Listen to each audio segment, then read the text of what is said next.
Now we come to Exodus chapter 1, and we see here the children of Israel living in Egypt, multiplying and prospering. But there is trouble on the horizon. Let's read.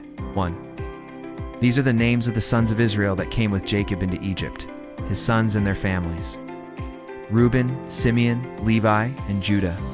To Issachar, Zebulun, and Benjamin, Dan and Naphtali, Gad and Asher. 3. Joseph was already in Egypt. The total number of those who came from Jacob's family was 70. 6. Eventually, Joseph, all his brothers, and that entire generation died. 7. But the descendants of Israel had many children, and they became so numerous and strong that the land was filled with them. Now here's the problem. 8. Then a new king, who knew nothing about Joseph, began to rule in Egypt. 9. He said to his people, "There are too many Israelites, and they are stronger than we are. 10. We have to outsmart them, or they'll increase in number. Then, if war breaks out, they will join our enemies, fight against us, and leave the country." 11. So the Egyptians put slave drivers in charge of them in order to oppress them through forced labor. They built Pithom and Ramesses as supply cities for Pharaoh. 12.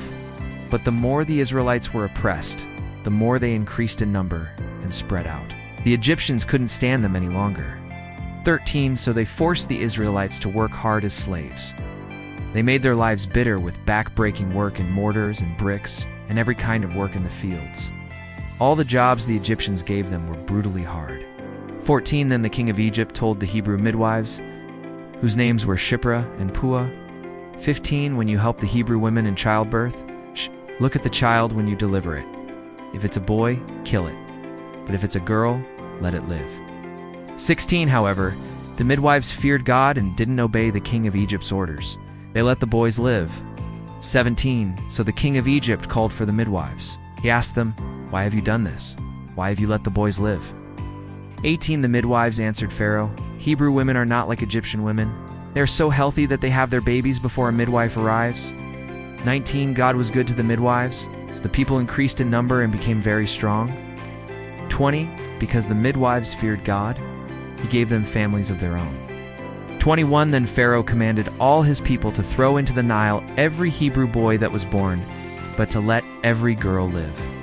Key teachings from Exodus 1:1. God fulfills his promises despite circumstances. Even in a foreign land and under oppression, the Israelites multiply. God's covenant with Abraham remains active. 2. Faithfulness and small acts matter. Shiphrah and Puah are ordinary women who choose to obey God rather than Pharaoh. God blesses their obedience, showing that small acts of courage have great rewards. 3. Opposition can be a setup for deliverance. Israel's oppression sets the stage for God's mighty acts of redemption. Sometimes affliction precedes breakthrough. For God sees and rewards those who fear him. Fearing God more than man brings blessing. Obedience to God may cost something, but is never in vain. Now, what do you think?